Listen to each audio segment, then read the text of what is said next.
มีหลายคนเว้าเนาะว่าแนวเจ้าเก่งอยากเก่งคือเจ้าอยากเป็นคือเจ้าอยากไปเรียนต่างประเทศคือเจ้าแต่เฮ็ดแนวใดจึงสิได้แล้วคำถามนั้นก็หยุดอยู่สำเพาะสำนั่นเนาะคือจะเป็นคำเว้าที่ว่าชื่อได้ยินหลายสำหรับคนที่ว่ามีโอกาสแต่ในความเป็นจริงแล้วเนาะสิ่งที่ว่าจะเฮ็ดให้หลายคนมีโอกาสก็คือการลงมือปฏิบัติก็คือเป็นการคิดการวางแผนการใช้ความเพียรพยายามอดทนการบุกบืนแล้วก็รวมถึงการคือผ่านพาอุปสรรคเนาะต่อบรรดาคำเว้าหลายๆต่อกับวินัยเนาะที่ว่าจะต้องได้เพียรพยายามเพื่อให้สิ่งที่ตัวเองฝันเนาะเป็นความจริง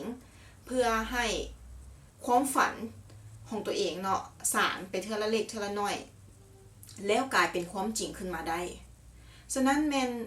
แต่ละคนเก่งต่างกันเนาะทักษะต่างกันแต่ข้าพเจ้าเชื่อมั่นเนาะแล้วก็เชื่ออย่างยิ่งว่าจะบ่มีอันใดที่ว่าได้มาง่าย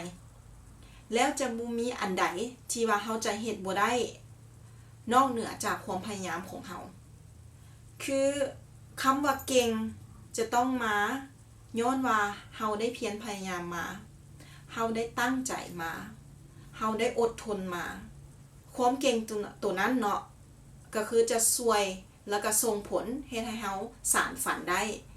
เฮ็ดให้ฝันที่ว่าเฮามีเนาะเป็นความจริงได้แต่ถ้าหากว่าคนเก่งหรือว่ามีพื้นฐานดีอยู่แล้วเนาะแต่ว่าบ่ฝึกตนเองความเก่งตัวนั้นก็จะหลุดไปคือกันเนาะจะบ่คงจะบ่อยู่คือในสิ่งที่ว่าข้าพเจ้าอยากเว้ามื้อนี้เนาะก็คือแม่นอยากเป็นกำลังใจเนาะแล้วก็อยากเป็นแรงผลักดันให้บรรดานักสานฝันทั้งหลายเนาะให้รู้ว่า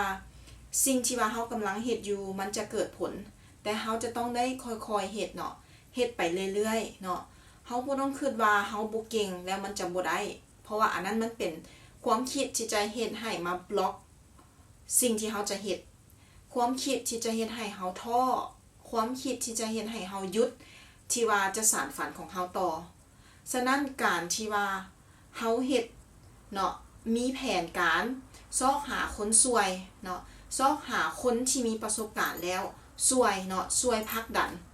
แล้วความฝันที่ว่าทานกำลังฝันจะกลายเป็นความจริงไว้กว่าคนที่เคยผ่านมาอีกเพราะกับเจ้าฮู้แล้วกับเจ้ามีประสบการณ์ผ่านมาแล้วกับเจ้าสามารถช่วยในการที่ว่าจะใกล้เนาะในการที่ว่าจะแนะแนวให้ทานสามารถยับเข้าหาเป้าหมายของทานนี้ไว้ขึ้นกว่าตอนที่ว่ากับเจ้าตั้งเป้าหมายของกับเจ้าซะเองฝากไว้เนาะถ้าผู้ใดที่ว่ากำลังท้อเนาะหรือว่าผู้ใดที่จะมีคำเว้าแบบนี้เพื่อมากดดันหรือว่ามากดตัวเองบ่ให้เฮ็ดตามความฝันเนาะก็ขออยากให้เป็นกำลังใจให้ทานว่าเฮาสามารถเก่งได้